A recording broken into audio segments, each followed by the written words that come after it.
A días de que termine el gobierno en que la policía logró sus mayores cifras de desprestigio, los miembros del gobierno están escogiendo a dedo a los coroneles que enviarán al servicio exterior. Enrique Tapias. Mónica, para cubrir los sueldos, viáticos y traslados de sus coroneles amigos hacia las misiones diplomáticas, en las que en general trabajan poco, el gobierno le pidió al Ministerio de Hacienda 28.000 millones de pesos de adición presupuestal. Esta semana la policía tendrá listos los nombramientos de los oficiales que serán enviados en comisiones diplomáticas y de estudios en el exterior. Estos cargos generalmente son ocupados por oficiales que cuentan con la recomendación de funcionarios del gobierno, como en el caso de un coronel recomendado por el ministro del Interior Daniel Palacios, o de otro oficial que, pese a tener investigaciones en la policía, contó con la bendición de Nancy Patricia Gutiérrez y hoy se encuentra en la embajada en España. Se hizo una detallada revisión. Frente a la escogencia de los coroneles en misión diplomática, el malestar entre los oficiales se hizo evidente, pues se conoció que los favorecidos para viajar no son escogidos por sus capacidades, logros y trayectoria institucional, sino por recomendación de amigos en el gobierno. Tenemos 12. De las 65 comisiones existentes en la policía, esta semana ya estarían listos los nombres de los oficiales para posesionarse en Washington, España, Austria, Paraguay, Londres, Chile, Ecuador, Interpol, Argentina, Europol y Naciones Unidas. Noticias 1 pudo establecer que en la organización de los cargos en el exterior, la policía evidenció un déficit de $6.200.000 para la manutención de los oficiales en misión diplomática, razón por la cual el presidente Iván Duque ordenó al Ministerio de Hacienda la semana pasada girar 28.000 millones de pesos a la institución para sostener esos cargos. Fuentes del alto mando señalaron que las mencionadas comisiones se están tramitando de manera afanosa para que los oficiales queden en sus cargos antes de que se posesione el nuevo gobierno el próximo 7 de agosto. ¡Su presidente!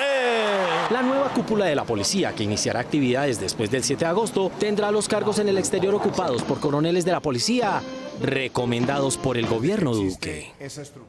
El cartel del congresista, cuyos miembros están todos detenidos, salvo el segundo del senador que se encuentra fugitivo, fue uno de los más efectivos recaudando coimas en todo el país.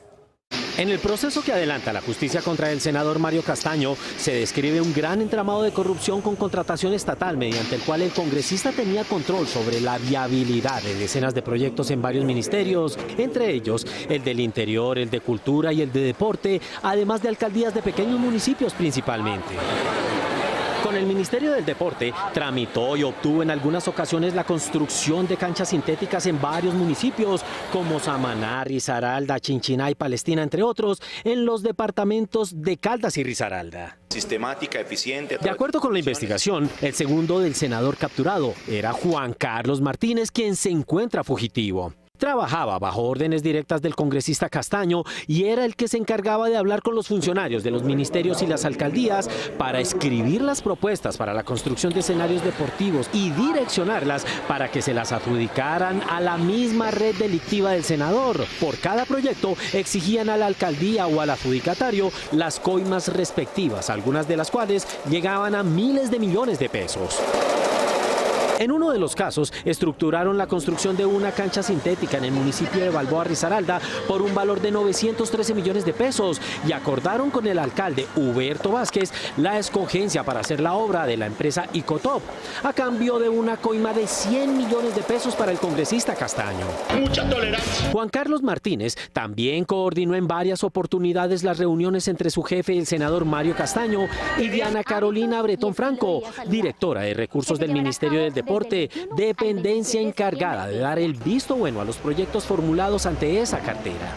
Otro de los casos tiene que ver con los proyectos denominados Sacúdete al Parque del Ministerio del Interior, de los cuales logró tener poder sobre 2 contratos, cada uno por valor de 1.250 millones de pesos, en los municipios de Armero Guayabal en Tolima y Villa María en Caldas, gracias al lobby de Lorena Cañón, quien en 9 oportunidades ingresó al ministerio para reunirse, entre otros, con el secretario privado del ministro y varios de sus asesores. Infraestructura estratégica. En este caso, la lobista Cañón aseguró a la justicia que por su labor, el senador le dio 75 millones de pesos y él se quedó con 100 millones del total del contrato. Los ríos de plata para el congresista no paraban, pues la alcaldía de Manizales presentó un proyecto y lo obtuvo para contrarrestar el fenómeno de deslizamientos por inestabilidad del terreno de la ciudad por una cuantía de 16.424 millones de pesos con la Unidad Nacional para la Gestión del Riesgo y Desastres. Tras el primer anticipo de 3.000 millones de pesos, el dinero se repartió entre el senador Castaño, a quien le correspondían 1.000 millones de pesos, 300 200 millones para su mano derecha en la organización criminal Juan Carlos Martínez y 260 millones adicionales para otro de los integrantes de ese entramado, John Alexander Sánchez, alias El Pato, socio del consorcio que ganó el proceso. Un grupo de senadores del Partido Conservador adhirió a la agenda legislativa del nuevo gobierno de Gustavo Petro en contra de lo dicho por su presidente titular Omar Yepes, quien en consecuencia anunció su renuncia. Eduardo López Júquer. Mónica, tanto la posición del presidente Yepes como la de los congresistas que ya anuncian su respaldo a las reformas propuestas serán debatidas el próximo jueves en la reunión del directorio del Partido Azul.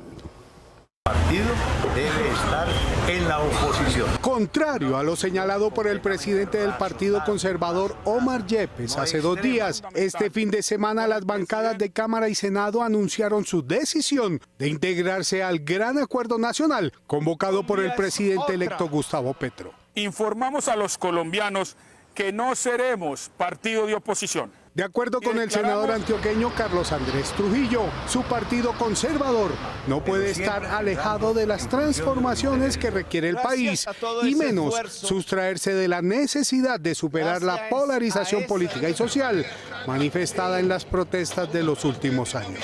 Y declaramos nuestro respaldo a la agenda legislativa que proponga el gobierno que inicia y que convenga a los colombianos, apegados siempre a los principios de la Constitución de 1991. La voluntad de los congresistas conservadores de respaldar al gobierno de Petro tuvo consecuencias inmediatas. Su presidente histórico, Omar Yepes, anunció su renuncia. Congresistas del Partido Conservador anuncian y firman respaldo incondicional a la agenda legislativa que proponga el presidente Petro. En la reunión del Directorio Nacional Conservador, que se reunirá el próximo jueves, entregaré mi renuncia a la presidencia. Con la llegada de los 14 senadores y los 25 representantes azules, una semana después de su elección, el presidente electo logra consolidar mayorías parlamentarias que le garantizarían la aprobación de sus principales reformas al iniciar su mandato. De prácticamente todos los partidos políticos. El partido de la U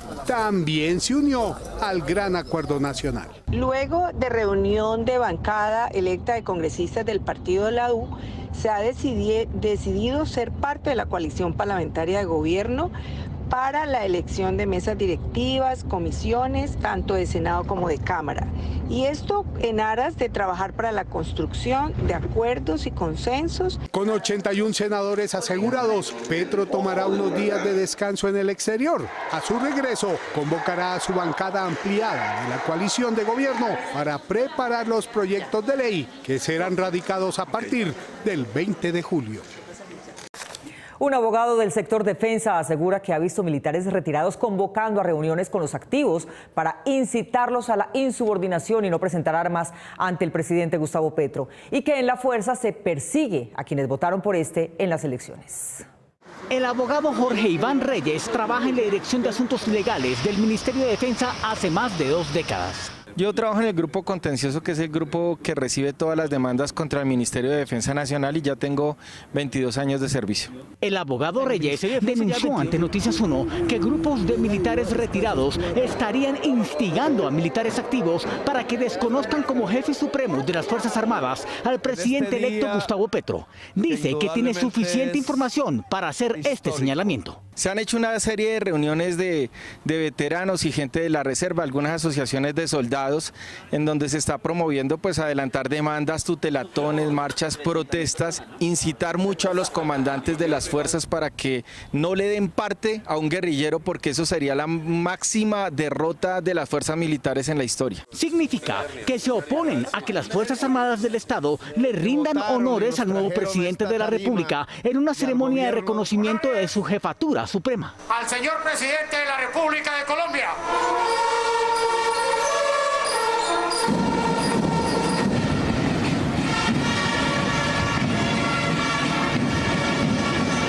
El abogado Jorge Iván Reyes, quien conoce bien el sector defensa, afirma que fue invitado a una de esas reuniones, pero que se negó a asistir luego de conocer, según él, que oficiales, suboficiales y soldados retirados estaban incitando a antiguos compañeros suyos que todavía están en las filas a ignorar el mando de Gustavo Petro. La reunión pues no bajaba de 40 a 50 personas, pero se vienen haciendo estas reuniones solicitándole a la cúpula de que haga algo, que no reconozca al comandante, lo reconozcan como comandante supremo de las fuerzas militares a Gustavo Petro. Reyes asegura que por estos hechos se presentarán muy pronto denuncias penales ante la Fiscalía. Yo no podría decir nombres porque ya hay unas acciones legales en curso, pero son directores de algunas organizaciones de la Reserva de Veteranos del sector defensa que son muy reconocidos. No voy a decir nombres porque de pronto lo dicen en un momento de acaloramiento, de pronto se van a retractar. Reyes denuncia que él y algunas organizaciones de antiguos militares en retiro que respaldaron a Petro han sido víctimas de amenazas.